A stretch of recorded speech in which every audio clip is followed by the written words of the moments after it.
దేవుడు ప్రేమ స్వరూపి. ప్రేమ లేనివాడు దేవుని ఎరుగడు. దేవుడు తన స్వభావాన్ని బట్టి ప్రేమే ఉన్నాడు. తన పిల్లలు ప్రేమ కలిగి ఉండాలని దేవుడు కోరుకుంటూ ఉన్నాడు. ప్రేమే ప్రధానమైనది అని బైబిల్ గ్రంథం తెలియజేస్తూ ఉన్నది. ఆ ప్రేమ దేవునికి మనిషికి సంబంధించిన పవిత్రమైన పరిశుద్ధమైన ప్రేమ అయి ఉన్నది. దేవుడు మనుషులకు ఇచ్చిన ఆజ్ఞలలో అతి ప్రాముఖ్యమైన ఆజ్ఞలు 2 ఉన్నాయి. మొదటి ఆజ్ఞ, నీ పూర్ణ హృదయంతోనూ, నీ పూర్ణ ఆత్మతోనూ, నీ పూర్ణ మనస్సుతోనూ నీ దేవుడైన ప్రభువును ప్రేమింపవలెను. ఈ మొదటి ఆజ్ఞని ఎవరైతే ప్రేమిస్తారో వారు దేవుని కుమారులుగాను కుమార్తెలుగాను ఈ లోకములోను పరలోకములోను కూడా వారు దేవునితో పాటుగా ఆనందిస్తూనే ఉంటారు. పరిపూర్ణమైనటువంటి మనసుతో, పరిపూర్ణ హృదయంతో దేవుని ఆరాధించాలని, దేవుని ప్రేమించాలని దేవుడు కోరుకుంటూ ఉన్నాడు. అది మనుషులకు ఇచ్చినటువంటి ప్రధానమైన ఆజ్ఞగా మనం చదువుతున్నాం. ఇక రెండవ ఆజ్ఞ కూడా దేవుని ప్రేమ అయ్యున్నది. నిన్ను వలె నీ పొరుగువానిని ప్రేమింపవలెను అని దేవుడు మరి యొక్క ఆజ్ఞను ఇస్తూ ఉన్నాడు. అది క్రొత్త నిబంధనలో ఇచ్చుచున్న ఆజ్ఞ. నిన్ను వలె నీ పొరుగువానిని కూడా ప్రేమించాలి. ఇది మనకి చదువుకోవడానికి, చెప్పుకోవడానికి చాలా చిన్నగానే ఉంటుంది. కానీ దీన్ని ఆచరించడం అనేది కొద్దిగా కష్టంతో కూడుకున్నది. అసలు మనలను మనము ఎంతగా ప్రేమించుకుంటాము, మనలను మనము ఎంత మంచిగా సంరక్షించుకుంటాము, ఎంత చక్కగా అలంకరించుకుంటాం, మంచి దుస్తులను ధరించుకుంటాం, మంచి ఆహారాన్ని భుజిస్తాం. ఇవన్నీ ఎందుకు అనగా మన మీద మనకుండే ప్రేమ, మన మీద మనకుండే శ్రద్ధ. అదే శ్రద్ధ, అదే ప్రేమ నీ పొరుగువాని మీద కూడా ఉండాలని దేవుడు చెప్తున్నాడు. అంటే నువ్వు ఎంత ప్రేమ కలిగి ఉండాలి అనేది ఒక్కసారి యోచన చేసుకోవాలి. నీవు నీ శరీరానికి ఏమైనా గాయాన్ని కలిగించుకుంటావా? నీ శరీరాన్ని నువ్వు ఎప్పుడైనా కొట్టుకుంటావా? నీ శరీరానికి రక్తం వచ్చేలా నువ్వు ఎప్పుడైనా గాయపరుచుకుంటావా? ఎవరు అలా గాయపరుచుకోలేరు. ఎందుకు అనగా ఆ బాధ, నొప్పి మనకి తెలుస్తుంది. అదే విధముగా నీ పొరుగు వారిని కూడా నీవు గాయపరచకూడదు, బాధ పెట్టకూడదు, నొప్పించకూడదు అని దేవుడు సెలవిస్తూ ఉన్నాడు.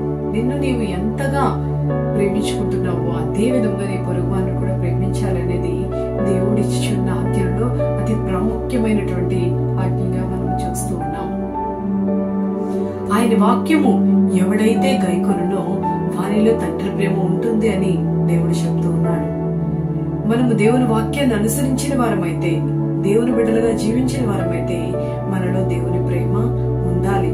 మనలో దేవుని యొక్క దయాగుణం కనబడాలి.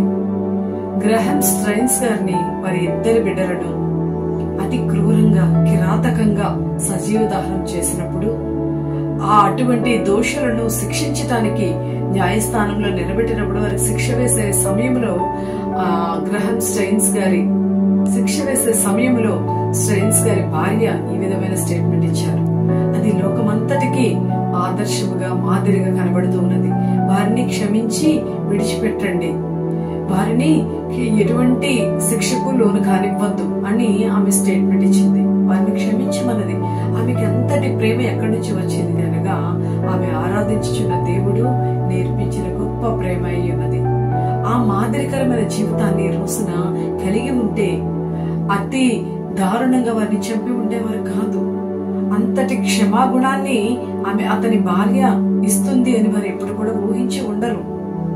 అంత గొప్ప ప్రేమను చూపిస్తుంది అని వారు అసలు కల్లో కూడా ఊహించి ఉండరు. అంత ప్రేమ, దయావరం ఎక్కడి నుంచి వచ్చింది అనగా దేవుడిచ్చిన ఈ ఆజ్ఞ ద్వారా వచ్చింది. క్రీస్తు ద్వారా సమస్తము సాధ్యమే. నీకు ఎంత హాని చేసిన వారినైనా సరే నీవు ప్రేమించు, క్షమించు. నీ శత్రువుల ఎదుట నేను నీకు భోజనం సిద్ధపరుస్తానని దేవుడు సెలవిస్తూ ఉన్నాడు. నీ శత్రువులను ఎదుట నీకు భోజనం పెడతాడు అంటే నీవు ఒక్కడవే భోజనం చేయమని కాదు, నీ శత్రువు కూడా నీవు భోజనాన్ని పెట్టాలి. మీరు కలిసి భుజించాలి. తద్వారా దేవుని ప్రేమను వారికి చూపించాలి అని దేవుడు కోరుకుంటూ ఉన్నాడు. దేవుని ప్రేమ అన్నిటినీ తాళును అని చెప్తుంది. దేవుని ప్రేమలో నువ్వు నడిచిన వాడివైతే ఎన్ని కష్టాలు, ఎన్ని బాధలు వచ్చినా సరే వాటన్నిటిని దాటుకుని నీవు కూడా ముందుకు వెళ్ళగలుగుతావు.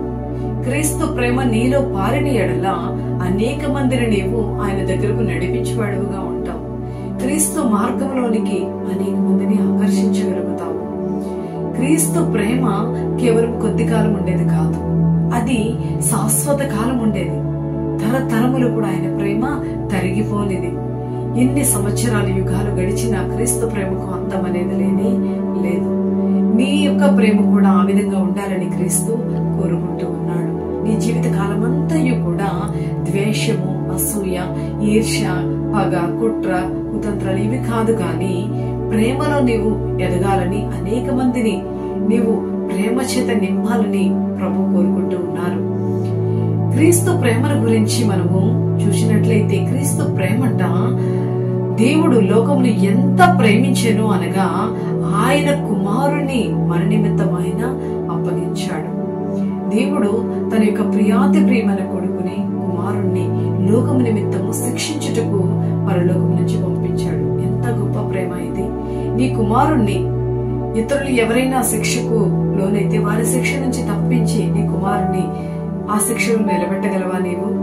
లేకపోతే ఇంక ఎవరైనా, ఏ తల్లిదండ్రులైనా సరే వేరే వారిని రక్షించుటకు, వేరే వారిని విడిపించుటకు వారి కుమారుని బలిగా ఇస్తారా?